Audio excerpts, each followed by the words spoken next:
इस लेक्चर में Iran nuclear deal के रिगार्डिंग डिस्कस करेंगे। ये रिसेंटली न्यूज में है। क्यों? क्योंकि यूएस, अमेरिका और जर्मनी ने ईरान पे प्रेशर बनाया है कि न्यूक्लियर प्रोग्राम में वो वापस आए, मतलब जो ईरान न्यूक्लियर प्रोग्राम डील थी उसमें वापस आए। तो ये क्या डील थी इसके बारे में डिस्कस करेंगे। देखो, अभी यूएन की एक न्यूक्लियर वॉच डॉग है, यानी कि एक एजेंसी है, इंटरनेशनल एटॉमिक एनर्जी एजेंसी। देखो, ये जो एजेंसी है जिसका काम ये है कि ये वॉचडॉग की तरह काम करती है, सर्विलेंस करती है, निगरानी, कि कोई कंट्री यूरेनियम का गलत तरीके से तो यूज नहीं कर रहा है। यूरेनियम भाई साहब ऐसा एक पदार्थ है कि इसे अगर ज़्यादा इनरिचमेंट किया जाए, इनरिचमेंट, ये वर्ड याद रखो बस, इनरिचमेंट, कि अगर ज़्यादा इनरिचमेंट किया जाए तो इससे क्या है, न्यूक्लियर बॉम्ब, एटम बॉम्ब भी बनाए जा सकते हैं। जो आपको बताया, एटम बॉम्ब पूरे एक कंट्री को, पूरे वर्ल्ड को भी नुकसान पहुंचा सकते हैं, डिस्ट्रॉय कर सकते हैं। तो इससे देखो, बिजली बनाने के लिए भी यूज होता है यूरेनियम। कुछ इस तरह से क्या है, इसको ऐसी ट्यूब सी होती है उनमें रखा जाता है और स्पिन किया जाता है। स्पिन मतलब रोटेट किया जाता है बहुत ज़्यादा स्पीड में, उसी को बोलते हैं यूरेनियम का इनरिचमेंट करना। और इससे क्या है, जैसे ही इनरिचमेंट रोटेट होता है इससे एनर्जी निकलती है जिससे बिजली बनती है।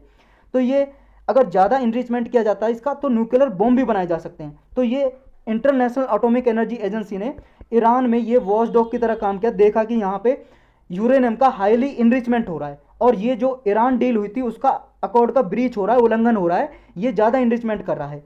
ये आईईए है जो ये मॉनिटरिंग करती है और वेरिफिकेशन करती है कि कोई अपने कंट्री में यूरेनियम का इनरिचमेंट लिमिट जितनी है बिजली बनाने की उससे ज़्यादा तो नहीं कर रहा है। इसका पावर के अलावा, सिविलियन यूज के अलावा, मिलिट्री यूज के पर्पज के लिए, मिलिट्री पर्पज के लिए यूज के लिए ये इसे प्रयोग तो नहीं कर रहा है, ये कुछ देखती है ये आईईए। इसके बारे में पूरा डिटेल से जानना आईईए तो आप लेक्चर देख सकते हो, अदर इंपॉर्टेंट टॉपिक की प्लेलिस्ट है उसमें जाके देख सकते हो लेक्चर। और देखो, इंडिया इसका मेंबर है, बिल्कुल है, इंडिया भी इसका मेंबर है। थोड़ा बैकग्राउंड जानते हैं ईरान न्यूक्लियर डील के बारे में। देखो, ये इसके बारे में जो 2015 में ईरान न्यूक्लियर डील हुई थी और इसकी जो लास्ट इसकी टॉक हुई थी इसके बारे में कि ईरान न्यूक्लियर डील के बारे में आगे फ्यूचर क्या रहेगा, तो जून में हुई थी। उसके बाद कोई भी इसके बारे में बात नहीं हुई है। तो ये ईरान न्यूक्लियर डील है क्या, पहले इसे जानते हैं। देखो, इसे JCPOA के नाम से भी जानते हैं, यानी कि joint comprehensive plan of action. देखो, यूपीएससी इसके बारे में पूछ चुकी है ऑलरेडी 2015-16 में कि ये है क्या ईरान न्यूक्लियर डील और ये JCPOA है क्या। तो ये आपको याद रखना, ईरान न्यूक्लियर डील है। ये जब डील हुई थी 2013 से 15 के बीच में नेगोशिएशन हुए, कुछ समझौते हुए और 2015 में ये डील फाइनल हुई। किस किस के बीच में? ईरान के बीच में और P5+ के बीच में। P5 है ये यूएनएससी है ना, जो United security council, United nation की सिक्योरिटी काउंसिल के 5 परमानेंट मेंबर हैं, जो चाइना, फ्रांस, रसिया, यूके और यूएस, ये 5, और +1 क्या है इसमें, जर्मनी। ये P5+1 और ईरान के बीच में ये डील हुई थी और अब इसमें यूरोपियन यूनियन भी है। तो ये डील हुई थी, इसमें ये रखा गया था, इस डील में मतलब एक एग्रीमेंट समझौता हुआ, इसमें ये रखा गया जो ईरान है वो अपनी सेंट्रीफ्यूजेज की जो स्टोरेज है वो कट करेगा। मतलब जो सेंट्रीफ्यूजेज इनको बोलते हैं, जो दिखाई दे रहे हैं आपको, ये सेंट्रीफ्यूजेज की जो स्टोरेज है वो कम करेगा और यूरेनियम का इनरिचमेंट भी कम करेगा। सिर्फ ये न्यूक्लियर वीपन्स बनाने के लिए यूज ना हो सके इतना इनरिचमेंट नहीं करेगा, ये डील में रखा गया था। तो ईरान ने मान लिया। ईरान ने इसलिए मान लिया, अगर नहीं मानता तो सैंक्शन लगा देते ये कंट्री, यानी कि सैंक्शन का मतलब है प्रतिबंध, यानी कि कोई और कंट्री इससे व्यापार ही ना करे, इसका ना माल खरीदे ना इससे माल बेचे, मतलब कोई डील ही ना रहे पूरे वर्ल्ड वाइड, मतलब अकेला छोड़ दें। क्योंकि अगर भाई साहब ये 5 कंट्री आप पावरफुल कंट्री हैं, अगर इनसे की बात कोई कंट्री नहीं मानेगी तो उस पर भी सैंक्शन लगा देंगे, उससे माल नहीं खरीदेंगे।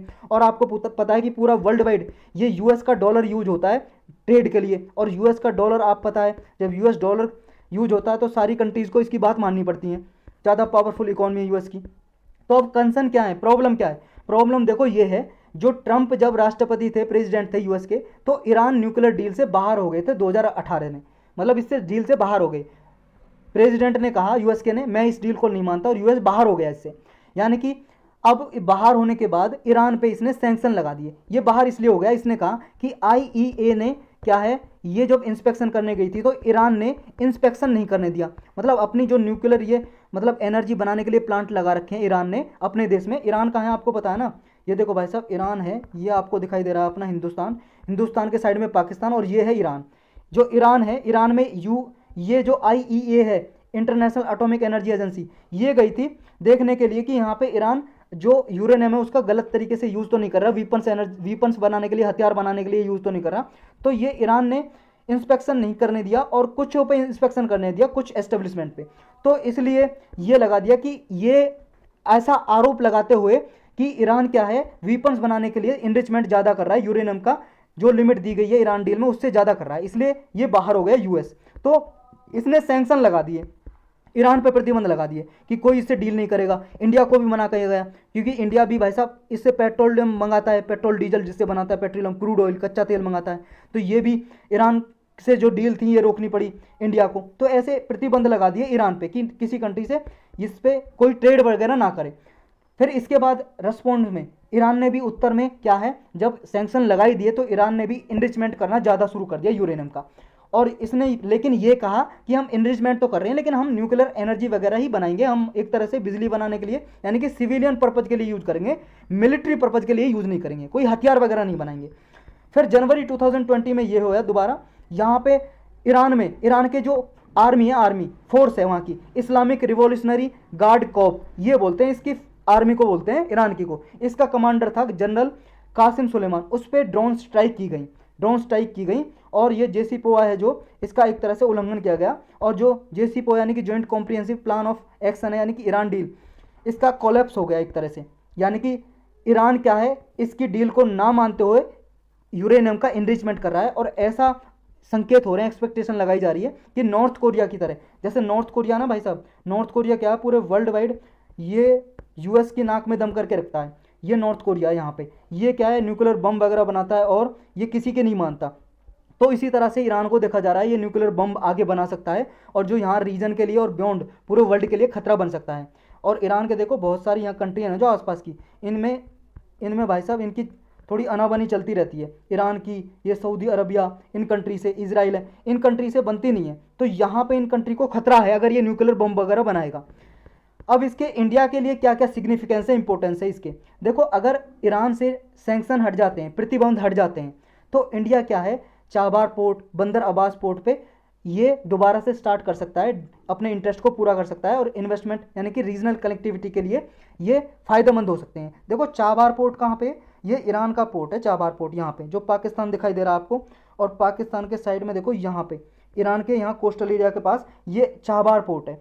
ये क्या है, जब यहाँ पे चाबार पोर्ट पे ईरान में इंडिया के जरिए ये डेवलपमेंट की गई थी, पोर्ट ये पे कुछ इंफ्रास्ट्रक्चर बनाया गया, इसके जरिए देखो अफगानिस्तान के से ट्रेड कर सकता है इंडिया। और इसके जरिए क्या है, एक चाइना ने यहाँ पाकिस्तान पे ग्वाडर पोर्ट बनाया हुआ है और ग्वाडर पोर्ट पे चाइना की प्रेजेंस है, तो ये सर्विलेंस इंडिया चाबार पोर्ट में रह के चाइना को काउंटर कर सकता है, एक तरह से निगरानी कर सकता है इसकी, चाइना की चाबार पोर्ट पे। और क्या फ़ायदा हो सकता है इंडिया को, और फ़ायदा देखो ये ग्वाडर पोर्ट का तो हमने डिस्कस कर ही लिया। और फ़ायदा ये है कि अगर यूएस और ईरान के बीच में डील रीस्टोर हो जाती है, मतलब इन दोनों की संधि दोबारा से हो जाती है और सैंक्शन हट जाते हैं ईरान से, तो इंडिया क्या है ईरान से क्रूड ऑयल खरीद सकता है चीप, देखो सस्ता मिलता है ईरान से ऑयल जो खरीदते हैं वो सस्ता, और हमारे इंडिया में एनर्जी सिक्योरिटी को सहायता मिल सकती है, ये फ़ायदे हो सकते हैं।